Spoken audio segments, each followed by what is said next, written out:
अस्सलाम वालेकुम, कैसे हैं आप सब लोग। उम्मीद है खैरियत से होंगे। आज मैं लेकर आई हूँ मीठे दही बड़े की रेसिपी। ये किस तरीके से तैयार होते हैं और इसमें बाज़ार जैसा फ्लेवर कैसे आता है वो सब कुछ मैं इस वीडियो में आपको बताऊँगी। तो चलिए रेसिपी को बनाना स्टार्ट करते हैं।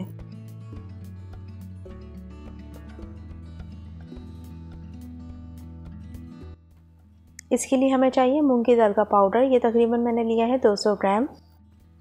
अब इसके अंदर मैं पानी शामिल कर रही हूँ। पानी हम अंदाजे से डालेंगे, जितना हमें बैटर गाढ़ा चाहिए होगा उतना हम इसमें पानी यूज़ करेंगे। थोड़ा थोड़ा करके हम पानी शामिल करते जाएंगे और इसे विस्क करते जाएंगे।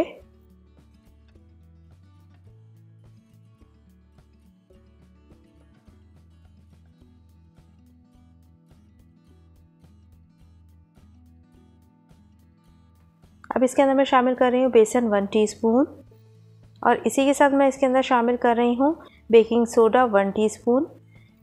मैं 1 टीस्पून से थोड़ा कम ही इसके अंदर बेकिंग सोडा यूज़ कर रही हूँ, क्योंकि इस दाल में पहले से ही बेकिंग सोडा मौजूद है। मैं जो पैकेट वाली ये दाल लेकर आती हूँ इसके अंदर बेकिंग सोडा पहले से ही मौजूद होता है, तो इसलिए मैं इसके अंदर कम डाल रही हूँ। लेकिन जब आप डालेंगे तो आप इसके अंदर 1 टीस्पून के करीब बेकिंग सोडा डालेंगे। ये देखें, इसका बैटर जितना गाढ़ा है हमें इतना ही गाढ़ा रखना था। बस ये बिल्कुल रेडी हो चुकी है। अब इसे फ्राई करना स्टार्ट करेंगे।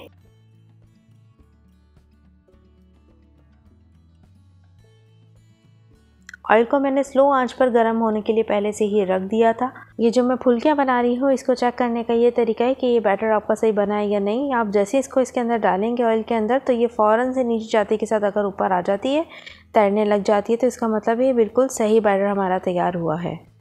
बस अब इसे फ्राई कर लेंगे और इसको ज़रा हल्का सा जैसे ही इसका कलर चेंज होता है, ब्राउन कलर हो जाता है, तो इसे निकाल लेंगे।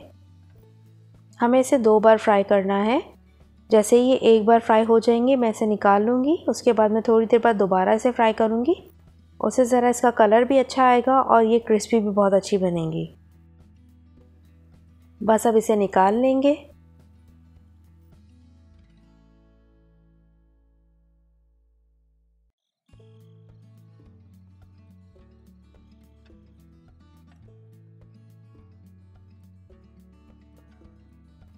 बाकी की फुल्कियाँ भी हम तैयार कर लेंगे।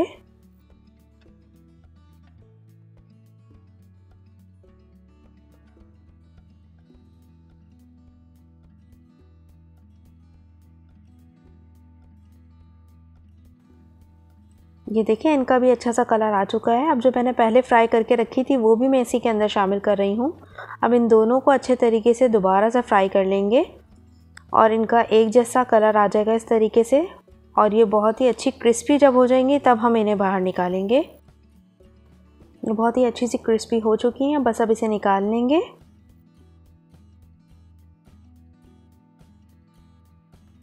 अब इसे अच्छा से ठंडा कर लेंगे। जब ये अच्छे से ठंडा हो जाएगा तो फिर इसे पानी में डिप करेंगे। जब तक मैं इसकी दही तैयार कर लेती हूँ। दही मैंने ली है 3 पाव। इसे विस्क कर लेंगे।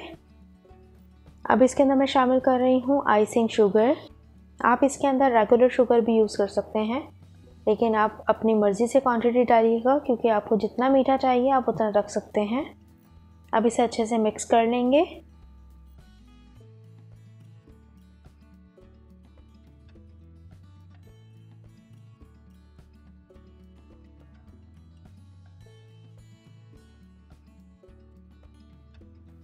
अब इसके अंदर मैं शामिल कर रही हूँ व्हिपिंग क्रीम। ये तकरीबन 1 कप इसके अंदर मैं शामिल कर रही हूँ। इससे इसका फ्लेवर बहुत ज़्यादा अच्छा हो जाएगा। क्रीम को अच्छे से मिक्स करने के बाद अब इसे हम फ्रिज में रख देंगे। ये बिल्कुल रेडी हो चुकी है। फुल्कियाँ हमारी ठंडी हो चुकी हैं और यहाँ पर मैंने लिया है पानी और इसके अंदर मैं डाल रही हूँ नमक। नमक मैंने डाला है 1 टीस्पून और इसे मिक्स कर लेंगे।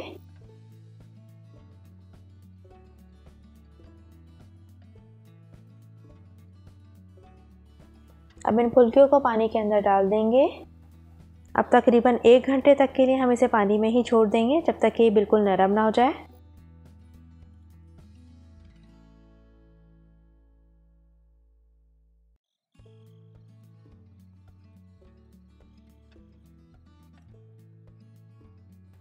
एक घंटा हो चुका है। फुल्कियाँ बिल्कुल नरम हो चुकी हैं। अब इसे पानी से निचोड़ निचोड़ के निकाल लेंगे।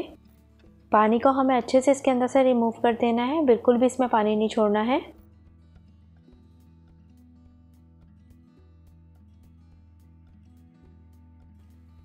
अब जो हमने इसकी दही बनाकर रखी थी वो इसके ऊपर डाल देंगे।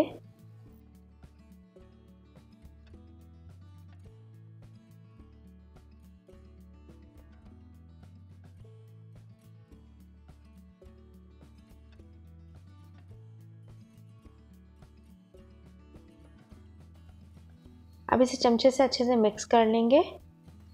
अब इसके ऊपर मैं डाल रही हूँ दही बड़ों का मसाला, या आप चाट मसाला भी डाल सकते हैं। और इसके ऊपर मैं डाल रही हूँ पापड़ी।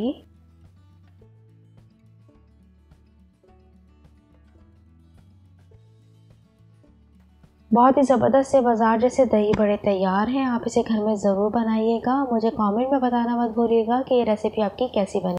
और अगर आपने मेरे चैनल को अभी तक सब्सक्राइब नहीं किया तो प्लीज़ कर दीजिएगा। अल्लाह हाफ़िज़।